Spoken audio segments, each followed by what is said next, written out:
Hi again, everybody, and welcome to another Fraser Public Library activity tutorial. So today we are actually going to be making a knight's shield. And the supplies that we're going to need this you can find mostly at home, though you may need to go out and purchase a couple of things. We are going to need for this project a large piece of cardboard. As you can see, I've got a huge piece of cardboard right here. It's going to be kind of hard for you to see what I'm doing, but I'm going to try really hard to make sure you can still see everything. You're going to need some other small strips of cardboard so that we can add those on. You're going to need most likely a glue gun. If you're going to be using a glue gun, I recommend that you talk to mom and dad before you use the glue gun. Make sure that they understand you're going to be using it. Or if you're young enough, you may need some help using the glue gun. It is very hot and you do not want to burn yourself. The other things you're going to need are strips of newspaper because we're going to paper mache on this to make sure that it's a little bit sturdier. And you're going to need something to paper mache with. In this case, I have glue and water mixed together, so about a 50-50% solution of glue and water. I like that for paper mache because it seems to work really well. After we're done paper macheing, you're also going to paint this. So you're going to want some paint. I've got some paint up in the corner. I kind of have it stashed away so that I don't knock it over. You're going to need some Mod Podge, or you can use the glue and water solution again. And you're going to need some stuff that you can put on the front of your shield. I've got a few different designs that I'm going to play with. All right, so the first thing that we're going to do, oh, I apologize. You're also going to need scissors, something to mark with. I have a Sharpie, but a pencil will work just fine, and a ruler. All righty. So the first thing that we're going to do is I'm going to put the cap on my glue because I was using that a little earlier, and I don't want to spill. All right. So the first thing we're going to do is we're actually going to measure our shield onto our large piece of cardboard. I've already started to do that. I'm going to kind of hold it up.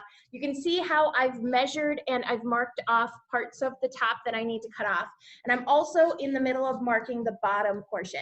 Now, for your shield, you want to make it so that it is large enough for the person who's going to hold it. I am a pretty tall person. I'm 5'6", so I wanted a shield that would be large enough for me to hold. So I actually made it 18 inches from here to here, and then it's going to go all the way to 24 inches to my point in the middle. I also measured all the way across the top, and I took that and divided that in half so I would know what my point would be in the middle so that it would be a middle point. All right, so I'm going to finish drawing that, and then I'm going to cut. All right, so I'm just going to take my ruler. I need to measure 18 inches, and I'm already marked it on my cardboard. And I am just going to draw a line from 18 into the middle, which for this is 21 across, so that's 10.5. So just draw a line into the middle. And then I have my shield shape. Shields can be a lot of different shapes. I decided on an easy one, which is just a straight top, straight sides, and it comes to a point in the middle. And now I'm going to cut this out. So I'm going to try and do this without anything getting in the way. I've got a very small working area because I want you to be able to see what I'm doing, but at the same time, I need to be able to actually cut things out. All right, so I'm going to cut off my extra bits up at the top. And I'm not going to worry about my edges being super duper clean right now because I am going to be paper macheing this, so that it kind of has a little bit more structure. I wanted something that would have a little bit more of a rigid form to it, because anytime a knight is using his shield, he kind of needs something that has a rigid shape, right? So I really wanted something with a rigid shape. So I'm gonna paper mache onto it.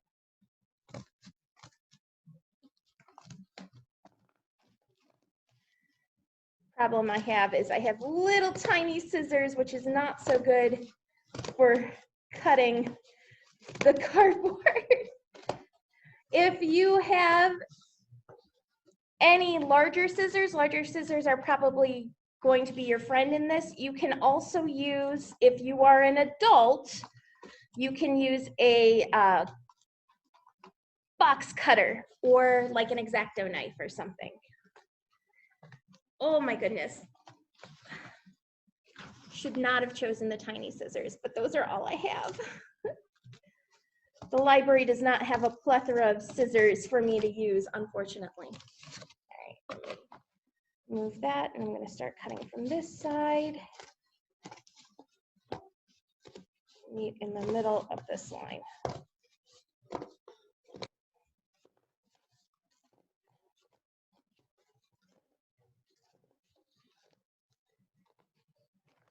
All right, now I had a huge box that I was working with. If you don't have a large box, you can always piece this together, but I like having a solid piece of cardboard that I'm working with. Alrighty, now what we're gonna do is we're gonna make some handles for the back. And what I did is I just took other pieces of my cardboard box. And when we're talking about a knight shield, they usually had a strap that went on their forearm portion so that they could hold it up, and then a handle essentially for their hand to hold on to. So I took a piece of cardboard and I cut it down so that it was grip size for me, so that it wasn't too big.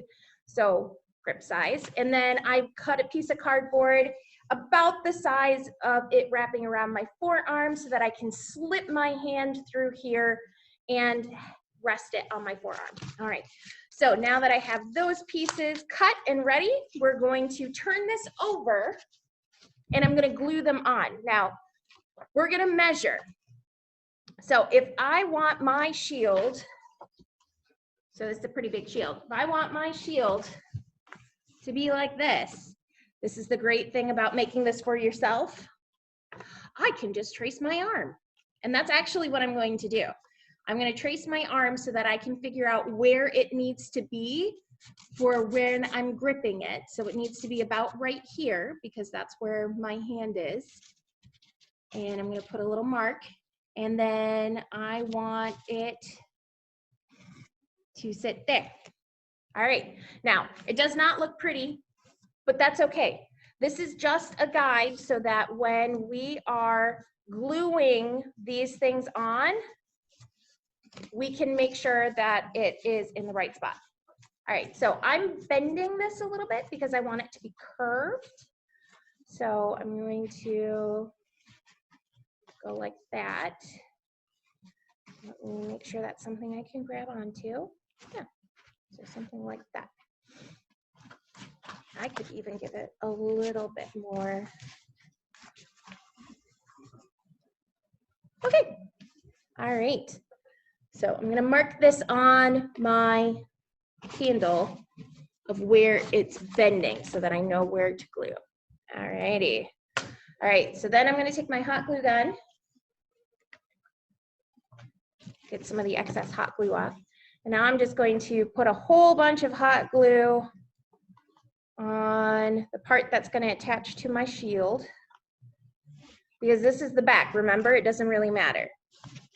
So then I'm just gonna push that guy down, make sure that he stays. And then I want, make sure he stays. I want it to be like right there. All right, I gotta hold this down for a little bit so that the glue sets a little bit before I put the other side. Otherwise, it's gonna pull too much on the still sticky, tacky glue. All right.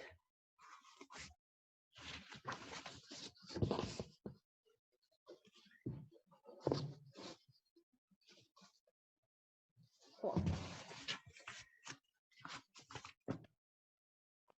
Mark that, just so that I make sure it's getting to the right spot.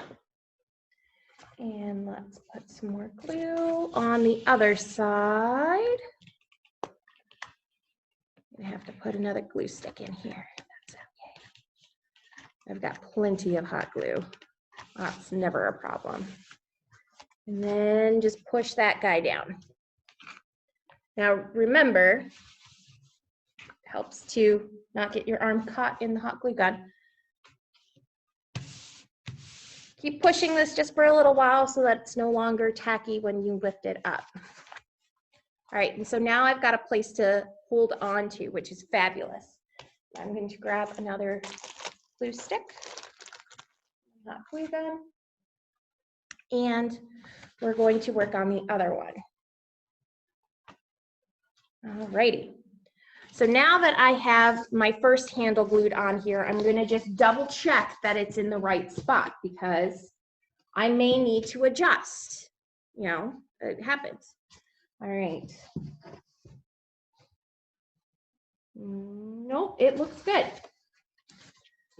And that being the case, remember I want this to be curved, so I'm going to bend my cardboard. I know, it sounds weird. And take off little bits of the tape, apparently. Apparently there's still bits of tape on here. Yeah. Yuck. Okay. Get off my finger. All right. So I'm going to glue bottom one.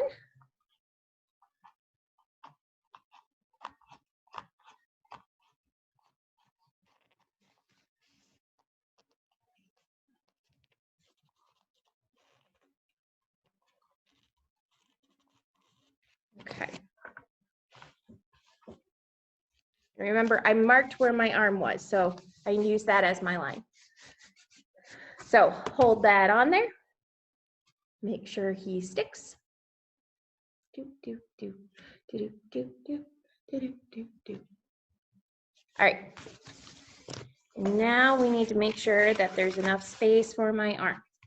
Ooh, looks like we got plenty of space for my arm.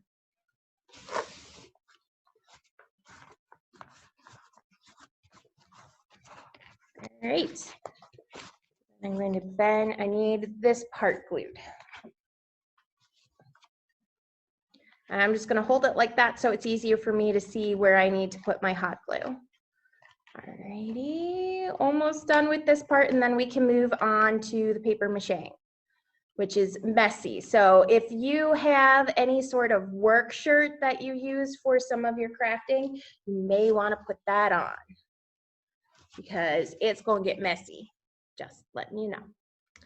All right. So I'm going to pause while I finish doing this, and then I'm going to get out my paper mache supplies. I need to move my hot glue further away because it's an electrical source and I don't want it anywhere near water. All right, so hold on really quickly while I go and do.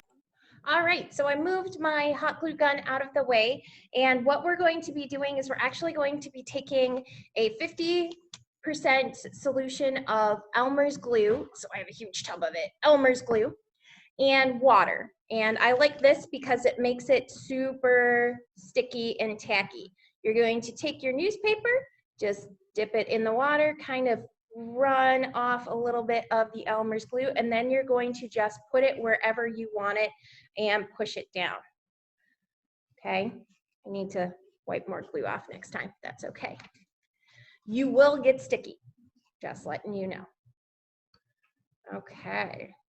So I'm going to use this to make sure that everything stays where I want it to on the back, because I don't want anything to move on me.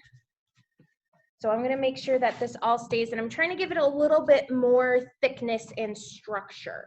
So that portion, let me show you what I'm doing. So I'm just putting a piece of newspaper down over top, smoothing things out, and then I push down along the edge so that it pushes down so that it stays. This may take a while, but it does give it a lot more support. So if you're concerned about your cardboard shield falling apart, this will definitely make sure it doesn't, okay, because it's basically glue and newspaper.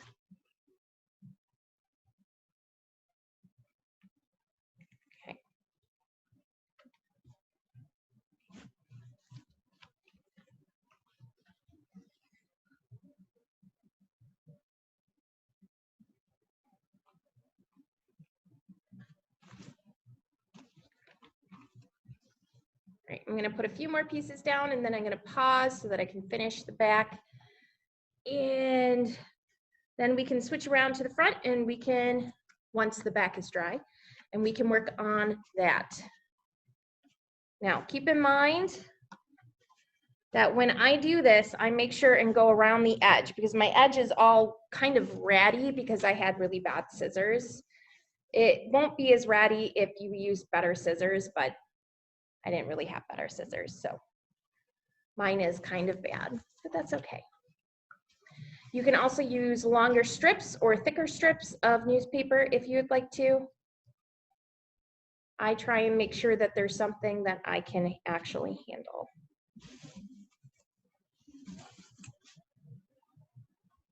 All right, let me pause and finish doing the back, and then we will switch to the front once it's dry.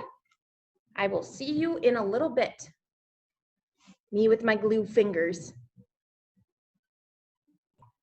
Hi again, everybody. So I'm gonna finish my knight's shield. So I let everything dry and then I actually painted it. I wanted to do multiple layers, so I wanted to get that done before I did this next portion because I wanted to add some details with a different color paint. So what I'm going to do is I'm actually going to take a brush and the paint, because apparently it decided to just goop all over, and I'm going to add some details to the top corner. So I'm going to paint over my purple. I just want corners to be green. And this may take a couple of coats because my paint isn't very thick, but that's okay. And there we go. All right, so you can see my corner is green. Then I'm gonna do the same with my other corner. Paint decided to be all goopy. Okay.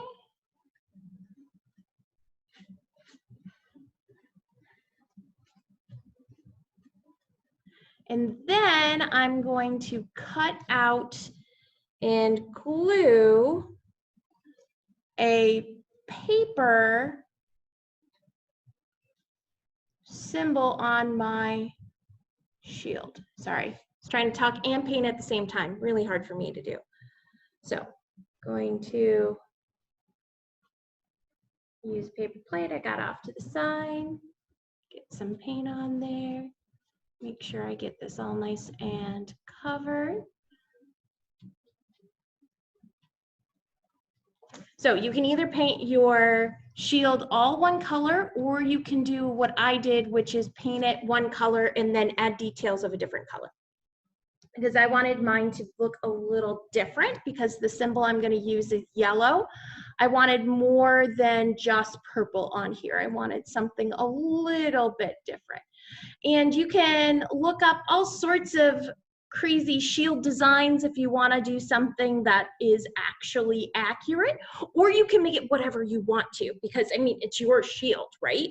So you can make it whatever color or style you want to, but this is what I got so far. See, I've got 2 green corners, and I'm going to finish up my green corners, and then I'm going to move on to putting on my piece of paper that is my symbol. All right, so I'm going to pause really quick, finish up my corners, and I'll be right back. All right, so I finished painting all my corners. Okay, so here's what the shield looks like. That's the bottom, that's the top.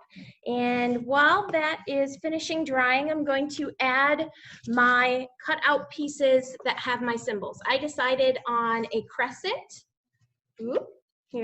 crescent, and a star. Okay, now I want these to be, in my case, in the middle, but you can choose wherever you want to put your symbols. You can also choose different symbols or multiple symbols. A lot of knights would actually have lots of symbols on their shields. So what I'm going to do is I'm actually going to be using Mod Podge to glue this down, and then I'm going to put a layer of Mod Podge over the entire thing. And then I'll show you what it looks like afterwards. You do not need to use Mod Podge. I just happen to have this on hand. If you want to, you can use the 50/50 solution of Elmer's glue and water if you want to do that instead. If you already have it on hand and you still have some, feel free. I just like Mod Podge in this case because I wanted a really shiny surface when I'm done. So Mod Podge will give that to me. So I'm just going to pour a little bit on a bowl, and then I'm going to use a brush because Mod Podge is both glue and also some sort of finishing agent. I'm going to use this to glue down my crescent. And I'm going to do my crescent first because I think that one, I'm just going to add some glue or some Mod Podge to the back of it. And I don't care if it gets all over my shield because my shield is also going to be covered in this stuff. So in this case, that's fine. So I'm just going to use my shield as a base to glue with. So I'm just going to put some of this on the back. And then I'm going to try and position it in the middle of my shield. That's going to be a little difficult because my shield is kind of large because I'm kind of a tall person.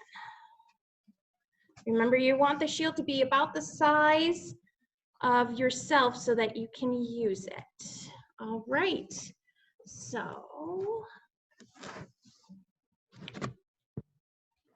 okay, that looks sort of in the middle. It's pretty in the middle. In fact, I like that. I like that location. All right, so glue it down, and then I'm going to actually take the Mod Podge and I'm just gonna wipe it all over the top of it. Okay, hold on, apparently I found one spot that the green had not dried and stuck my arm in it because that's how apparently I work. All right, so I'm just going to use the Mod Podge as another type of glue and just wipe that all over the surface. Okay, and Mod Podge has a certain smell to it, so I apologize if this is stinky.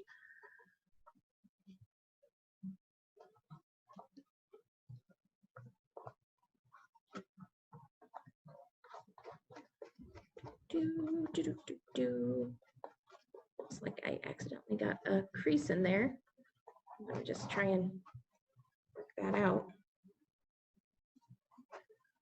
And again, you don't need to use Mod Podge. You can use the water and glue if you would rather use that. Okay. Trying to make sure that that's nice and flat. I don't want that lifting up at any point in time. So I'm actually going to put some more stuff underneath to kind of push it down. Okay.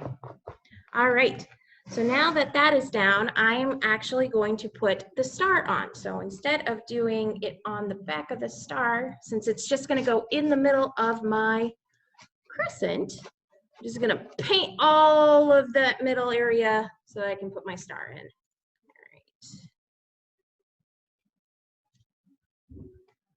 All right. Like